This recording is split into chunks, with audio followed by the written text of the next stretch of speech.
Hey everybody, it's Joel Reed's Comics back again, and with Spider-Man Brand New Day right around the corner, I thought it was only right that we once again returned to the world of these supercuts, this time with an extra Spider-Man bent to it. Of course, the question became, what Spider-Man story was I going to lead with? I, of course, have, covered so many Spider-Man runs since, the tail end of the Slott years, and, it really came down to, what's a story I really wish more people knew about? What's something that, really speaks to me personally? And obviously, my mind went to Chip Zdarsky, because there's a guy who arguably, depending on how you cut it, has written at least maybe 3 contenders for the best modern Spider-Man story, and for me, at least, I think the best modern one, or at least the one that sticks out strongest in my mind, is, of course, Spider-Man Life Story, because it's technically not just one Spider-Man story, it is a love letter, a comprehensive love letter to Spider-Man's entire publication history. Basically, every reason to love Spider-Man as a character, as a superhero, is right here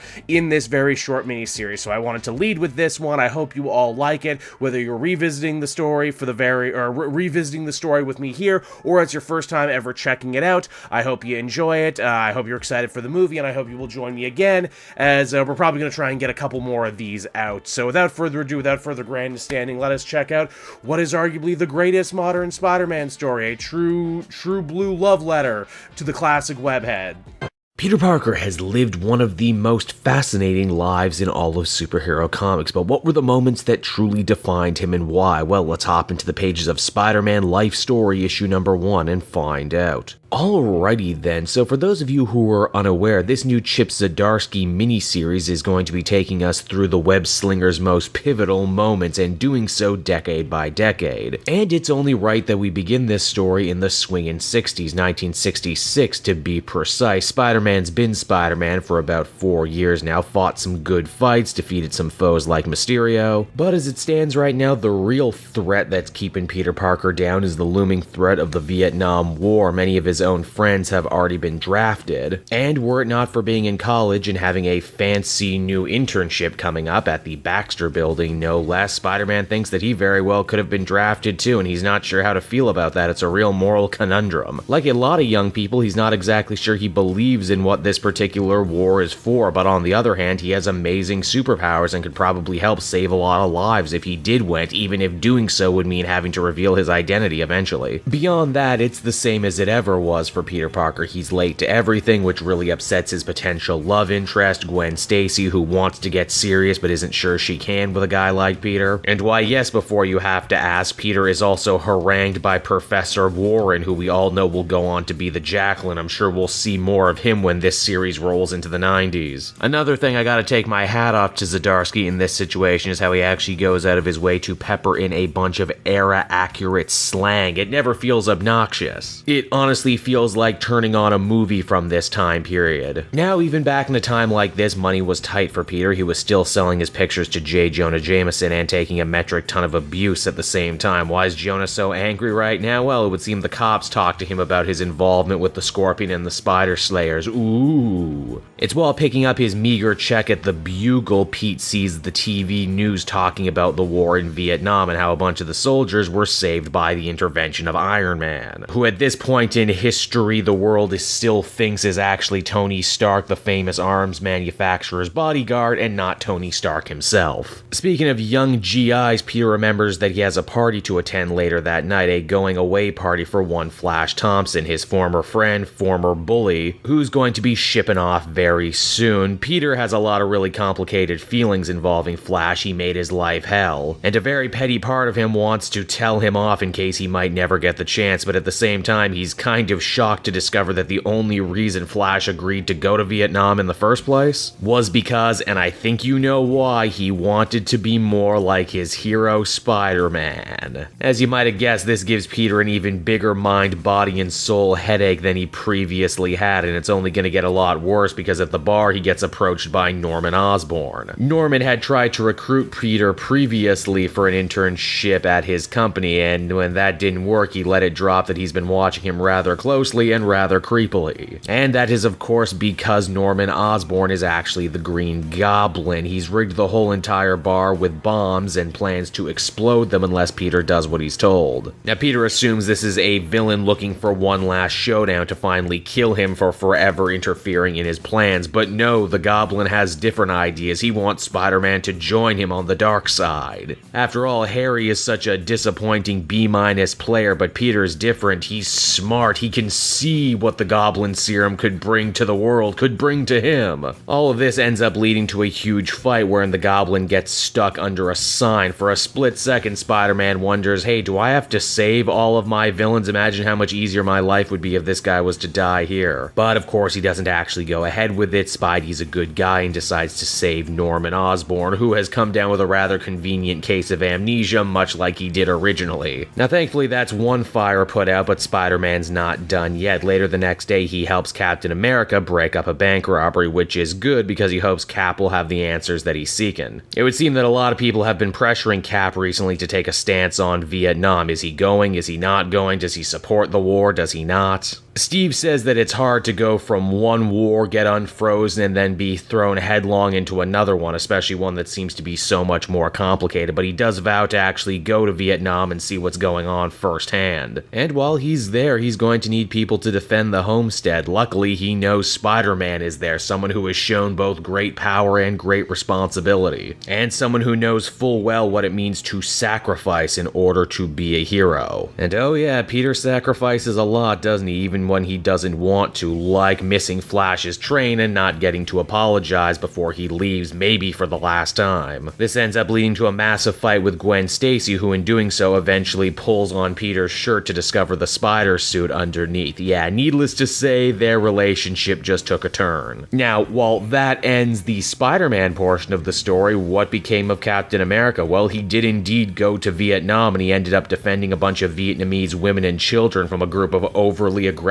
trigger-happy American soldiers. Steve's last words as the comic end are, if Iron Man has a problem with this, you tell him to come see me. Alrighty then, so picking up from where the last issue left off, we continue to be treated to interesting snapshots of Spider-Man's life throughout the decades. As we join this comic, it's 1977. Peter Parker is paying respects at the gravesite of Flash Thompson, his former bully turned friend who didn't make it home from Vietnam. Gwen Stacy, Peter Parker's wife, says that he needs to learn to let things go once in a while, that he's way too burdened by the past. And besides, he's got a lot to really be happy about right now. Like I said, he's married to Gwen, the love of his life. He also has an amazing new job at the Future Foundation under Reed Richards, who in this new universe looks even slicker and even more 70s than he was in comics that were actually coming out in the 70s. Unfortunately though, Peter can't even find solace in work, as he and Richards have many ethical divides, mainly about what superheroes should be doing to help the war effort. Yes, you heard me right, war effort. You see, it's 1977 and the Vietnam War isn't over. In fact, it only seems to continue to ramp up, with even more superheroes like Giant Man and War Machine joining the fight on Tony Stark Iron Man's behalf. Peter thinks that people with powers have responsibilities to step on in and help things out when they get too bad, but Reed is of a completely different mind, feeling that he shouldn't upset the apple cart too much. Oh, and before I forget, Doc Ock also works at the Future Foundation now. He's a good guy in this timeline, is dating Aunt May, and is technically Peter's step-uncle, and believe it or not, that's not the weirdest, craziest thing in this issue. Speaking of Spider-Man villains, we also see whatever happened to Norman Osborn. He's still behind bars right now, but we see even while in prison, he still has his hooks into his son, Harry, who's doing everything he can to try and shepherd the Osborns' company through the recession. Daddy Not-So-Dearest tells Harry that he needs him to intercede in something called Project Gemini, and soon, whatever that is. Perhaps it has something to do with Gwen Stacy's new job. She's working as a geneticist at a new startup company begun by their old teacher, Dr. Miles Warren. They're using advanced cloning techniques to create brand new limbs for amputees. Even Kirk Connors isn't the Lizard anymore thanks to their good work, and because Miles Warren is working with clones, you can pretty much tell where this is gonna go. Now, Peter and his wife clock off work that night to go meet some friends in the city, namely Mary Jane Watson, who is actually dating Harry while also becoming something of a hot disco DJ in New York's music scene. Harry and MJ, as we discover, are also super into drugs, super nondescript drugs, as was the style at the time, and they think Peter's a total square, man. Always coming in all holier than thou, like he's better than everyone, like he has the weight of the world on his shoulders or something, can't do nondescript drugs with the rest of us. At first, Pete Pete just thinks MJ is high, which is why she's acting so mean right now, only for MJ to break down and say that she's mad at Peter for not saving Flash's life. Oh yeah, that's right everyone, MJ is totally aware that Peter Parker is Spider-Man. She's known since she was 15. She was his next door neighbor after all. Jeez man, this is like the opposite of hey Tiger, you hit the jackpot. Needless to say, this condemnation from such a close friend really causes Peter to spiral out of control, so much to the point that he even picks a fight with Reed Richards at work that next day, saying that, hey, you're the holier than thou one, you have amazing inventions that could help out the world, but you hoard them. Maybe if you acted like a human being once and not some almighty alien, your wife wouldn't have left you for a man who lives under the sea. And then Reed slaps the taste out of Pete's mouth, deservedly so. So yeah, needless to say, Pete burnt that bridge and isn't going to be able to go back to work there. Luckily, Miles Warren was sure to offer him a gig at his lab. Unfortunately, Peter better hurry because that lab is under attack by a brand new yet still totally familiar villain calling himself the Black Goblin. Yeah, there's no Hobgoblin in this universe, only a Black Goblin. Luckily, Spider-Man is able to make the scene and confront this new foe, who is so obviously clearly Harry Osborn. It's also here we get a much better look at Spider-Man's 70s costume, and I like that even it has evolved with the times. He's got like pauldrons on his shoulders and armor on his legs. It's a very interesting suit. Now, as we discover, Project Gemini is unsurprisingly a cloning project that Miles was hired by Norman Osborn to perpetrate. Only here's the thing, Norman paid for 2 clones, a Norman clone of himself that he could pin all his crimes on, and a Peter clone who he could raise like a son to take over his company. But there's also a 3rd Gwen Stacy clone, because Miles Warren is a giant obsessive creep bag, don't you know? This revelation that his father was still using him and had no intention of actually handing control over the company to Harry drives him over the edge for a little bit, and he tries to kill Spider-Man before Peter's eventually able to talk him back down. But sadly not before a crazed Harry vows to destroy the entire building and the cloning project with it. Gwen demands that the clones be saved from the wreckage though, but by the time Peter is able to get inside the building, only the Peter clone is left alive. This shouldn't be too much of a problem, only at 100% is when Miles Warren eventually admits that that cloned Gwen wasn't a clone at all. It was the real one, and the Gwen Peter has been married to has been a clone. That might all sound complicated, but I assure you this still makes 100% more sense than the actual clone saga ever did. Now from here we actually flash forward one more year to 1978. The clones have now taken new names, Ben and Helen, haha, I see what you did there. They're finally ready to move out of New York and start a brand new life. Mary Jane is helping them out, having received a bunch of money from Harry Osborn, who might be dead, in jail, or missing. It's a little hard to tell. Everyone is pretty happy with this turnout except for Peter himself, whose life has been utterly destroyed. The woman he loved is gone. So is his job and his best friend. The only person in the world he has left to lean on to sympathize with him is, well, Mary Jane herself, and their relationship takes a major turn as the comic comes to a close.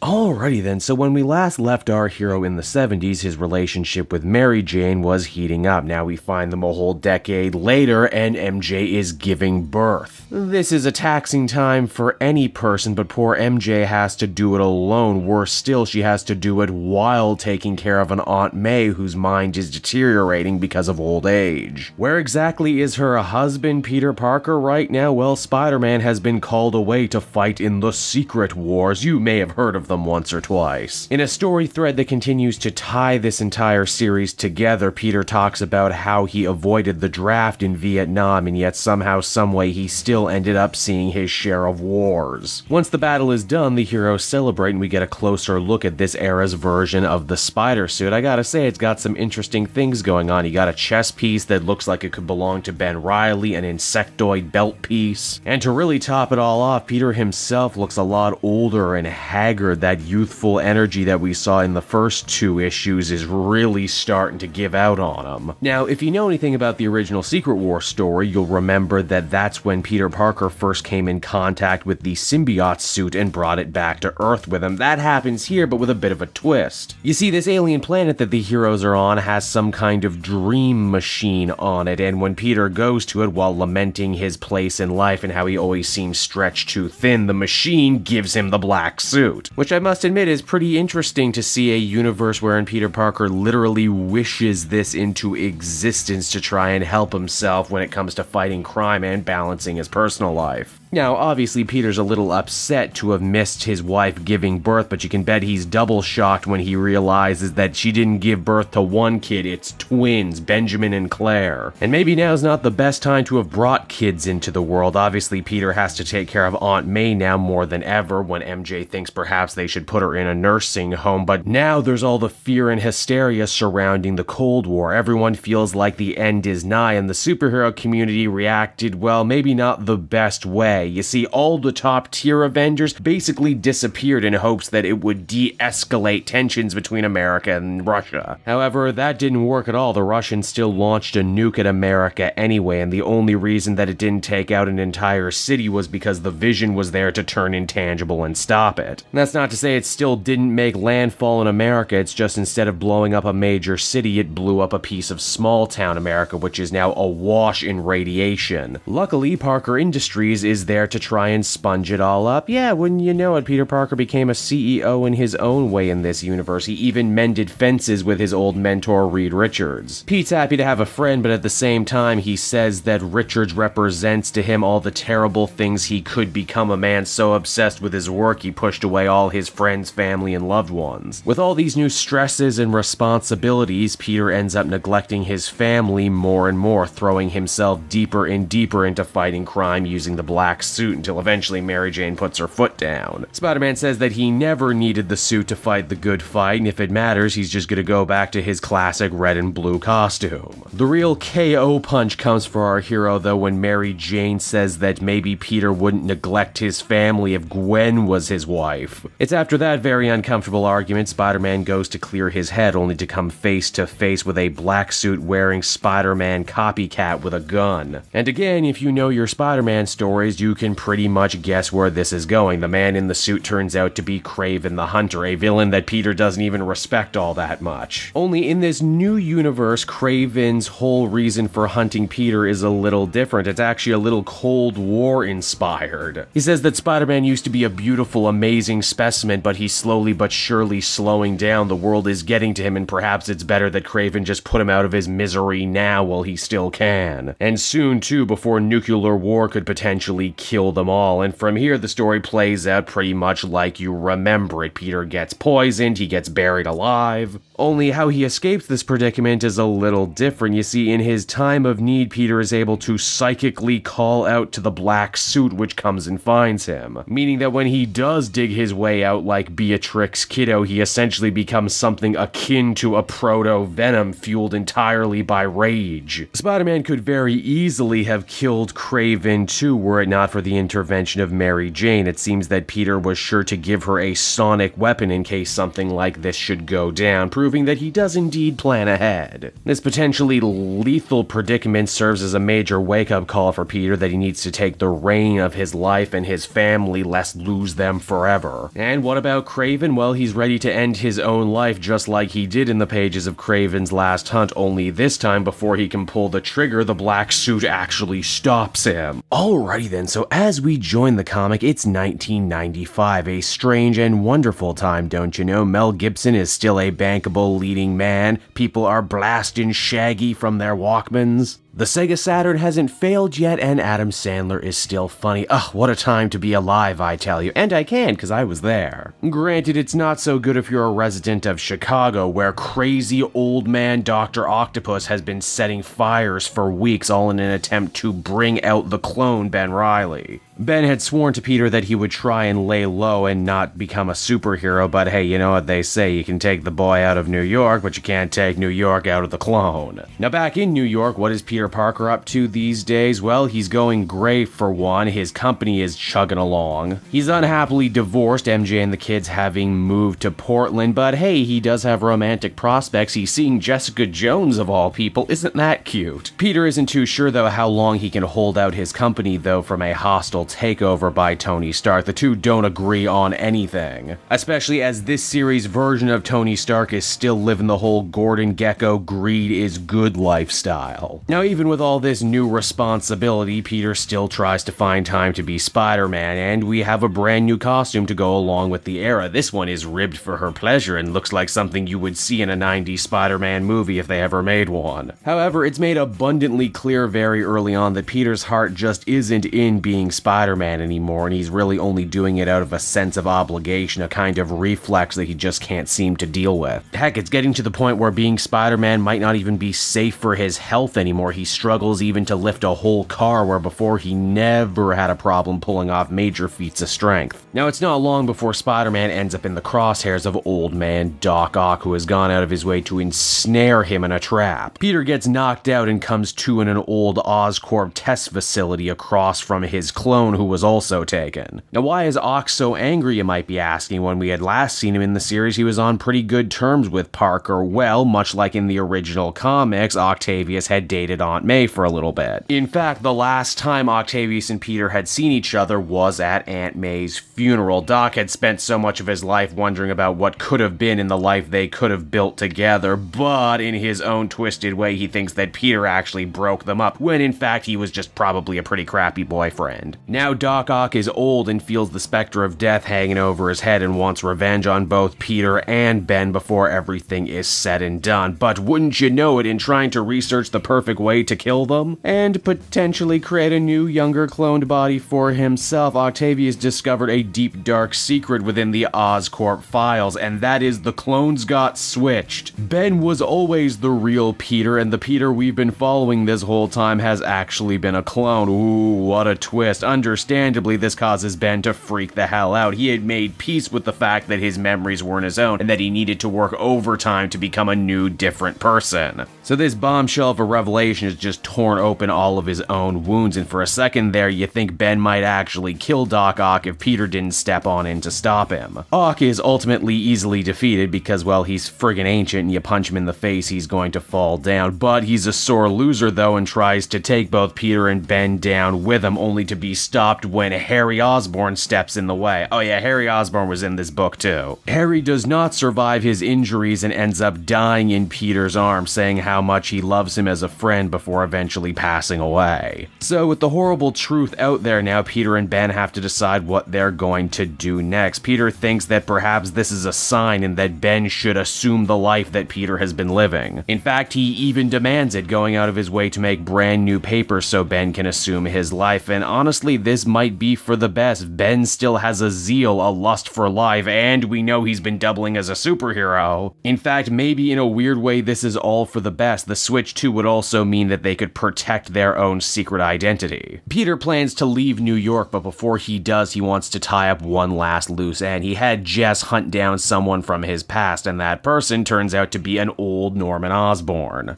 Peter rightly guesses that, much like in the original Clone Saga storyline, this was all actually a plot by Norman. You see, it was Norman who revealed Peter's secret identity to Ock. He also messed with the clone results. Of course, Peter was always the real Peter. This was just Norman Osborn trying to screw him and ruin his life one last time before he bit it too. The truly crazy and truly tragic part, though, is that Norman actually had no idea his son got involved, or that his son even died because of something he did, and as you can imagine, Norman doesn't take this loss very well. He freaks out, attacks Spider-Man with his glider, overexerting himself to the point he ends up having a heart attack. Oof, I mean, that's a pretty rough way to go, but it could be worse. You could always be impaled on your own glider, my dude. With officially nothing left holding him in New York City, Peter goes all the way to Portland to be tearily reunited with MJ and the kids as the comic winds down. Alrighty then, so as we join the comic, it's 2006. Borat is helping America to laugh again. Smack That by Akon is heating up the charts. That 70s show has been granted a long overdue death, and Ben Reilly is still tooling around as Spider-Man after having inherited the Peter Parker identity and everything that goes along with it. A decision that he's definitely lived long enough to regret, as Morlun the Inheritor, an extra-dimensional being who feasts on the energy of totems, has come to New York to make a snack of Ben. Unfortunately, he's not the original article, and because of that, he doesn't actually have any energy for Morlun. But where is the original article? Well, Peter Parker is living a happy life with his family in Oregon. He's grown a David Letterman retirement beard, is working as an electrician, and he's bugging his kids to try and go off to college. Claire, his daughter, though, is in a bit of a rebellious phase right now, saying that her dad doesn't realize what kind of times they're living in right now. Why is school so important? There's literally a civil war going on. A war that Peter has been all too happy to stay out of these last few years, but one that might very well end up on his doorstep anyway, as the news reveals the death of Ben Reilly, and with it, Peter being outed as Spider-Man. Now would you look at that, Peter ends up getting outed as a result of the Civil War storyline anyway. Isn't that fun? The worst part is that Peter actually blames himself for what happened to Ben. You see, Ezekiel had come to him a number of years ago and warned him that Morlun might try and hunt him down one day, but Peter just thought he was a crackpot. Now, to protect his family, Peter decides that he should run away, and hopefully Morlun will follow him and leave Mary Jane and the kids alone. Claire, though, thinks differently. That her father's been running for too long right now, and that this won't ultimately solve the problem. He should instead meet it head on, like he did on that fateful day in 2001, when, while at J. Jonah's funeral and against his own vow, Peter decided to put the mask on one more time to help first responders with 9/11, which in the universe of life story ended up being the inciting incident which inspired Iron Man to begin the Superhuman Registration Act, which he did as the government's new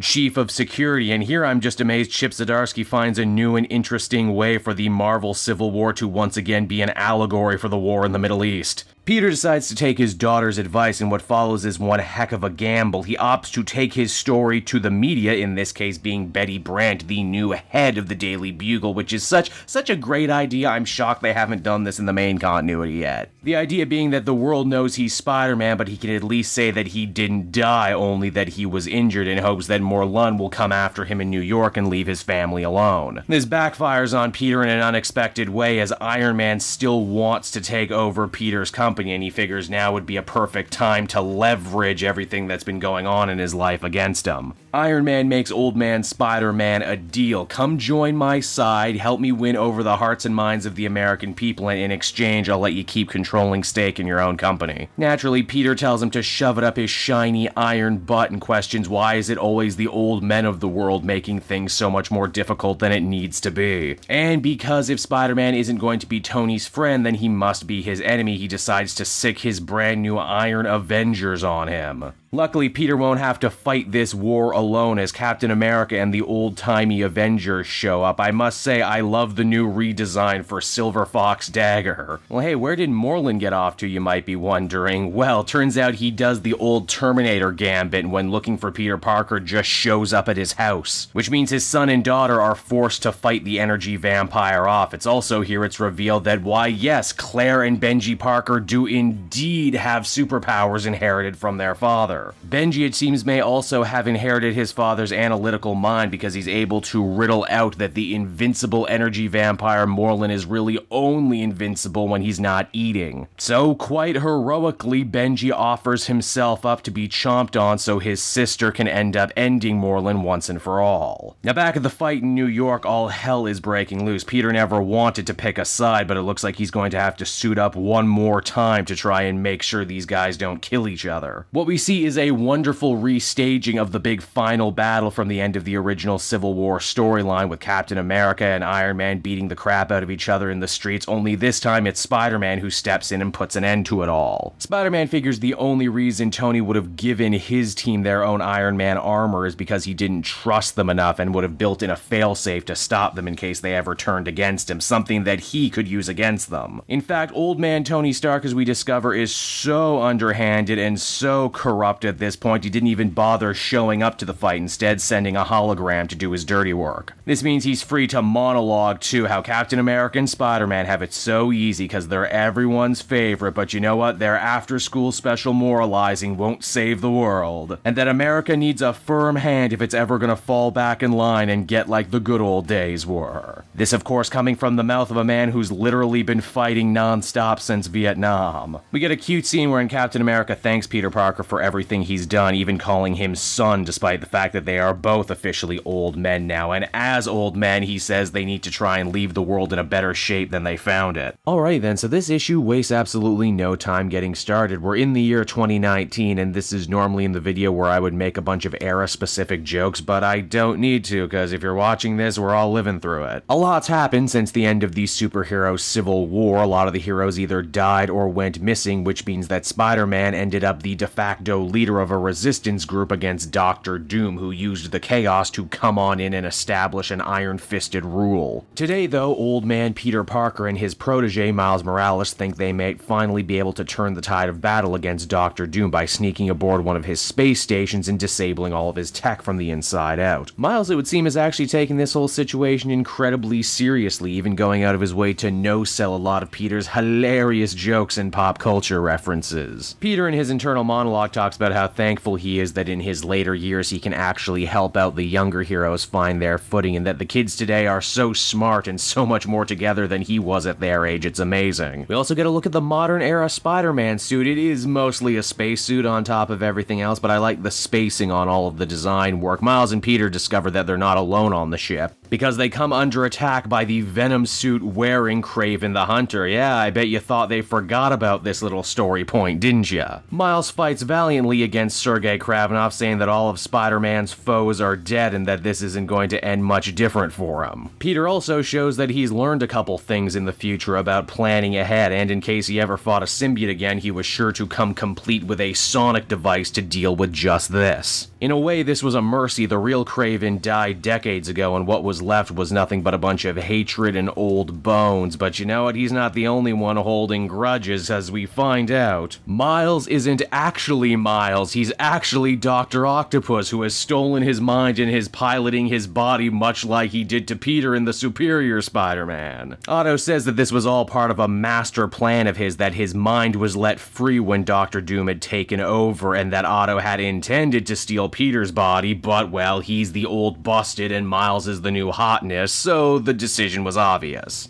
Now, Ock plans to kill his most hated foe, Peter Parker, and save the day from Dr. Doom, proving that he is the superior hero. Peter can't have that and opts to keep Otto talking. A physical fight is a dumb idea. Miles' body is a lot younger and comes equipped with new powers that Peter doesn't have, but a battle on the mindscape is something Peter could totally win. Ock comes into the fight strong with hallucinations of Spider-Man's greatest foes, but Spider-Man fires back with a bunch of different versions of himself in other costumes. It's an epic battle for the ages, but in the end it's not actually Peter who tips the scale in this one. What saves him? Well, who always saves him though? Aunt May, or her memory at least. She reads her former lover the riot act, saying that as much as Doc Ock calls Peter a stunted man-child, in the end it's all this hate that has stopped him from moving on in any meaningful way. Now he's even dragged poor innocent Miles into his vendetta, and for what reason? None of it's ever gonna bring May back or make her love him, and let's face it, that's what he was always angry about, right? And once he comes to terms with that, Ock is vanquished. May also takes this opportunity to have a one-on-one with her nephew one last time, saying that, you know what, in his own way, Peter was always trying to save Uncle Ben, and when he couldn't do it, he tried to save everyone else. Sometimes it worked, sometimes it hurt himself and his family, but now, on this day, he actually does have the opportunity to save everyone. And Spider-Man plans to do just that, starting with Miles. He needs to get him into the one escape pod and send him back to Earth. After getting Otto's word, of course, that he'll undo the body swap. This means that as his final moments tick down, Peter Parker, Spider-Man, superhero, father, friend, defender of Earth, watches on, with thoughts of his beloved partner Mary Jane swirling in his head as the space station he was standing on ends up self-destructing. Peter finally paying the ultimate price for ultimate responsibility, and he wouldn't have it any other way. And later on, back on Earth, while there is much mourning, there's also much celebration. Mary Jane figures because Miles already has the name, he might as well take up the actual costume too. And it's on that note there, with the Spider-Man legacy secured, the comic comes to a close. And so that was Spider-Man Life Story issue number 6, a grand conclusion to what ended up being probably the best miniseries of the year, and yet maybe not my favorite issue of this series. Unlike the previous issues, they actually don't do very much with the modern setting, which, I mean, I guess makes sense. There's less fun stuff to draw upon when, well, yeah, we're all living here. The one or two big twists we do get on Superior Spider-Man, which I guess when we break it down is the biggest, most impactful modern-day Spider-Man story, were indeed pretty inspired. Zdarsky writes Spider-Man a suitably epic, suitably sad, suitably heroic final moment. And moreover than that, the book actually seeks to imply what an actual afterlife could potentially be for Peter, what his ultimate reward would be in the grander scheme of things, and I think it might actually surprise everyone. In conclusion, Life Story as a whole gets a perfect 10. It's an absolute must-read for any fan of Spider-Man, and even a person who might be a lax Spider-Man fan I'm sure would really enjoy this. This issue, though, maybe only gets a 9.5 out of 10. I might have liked to have spent a little more time with Spider-Man's kids and see how they felt about the Spider-Man legacy, but really that's a minor complaint in the grander scheme of things.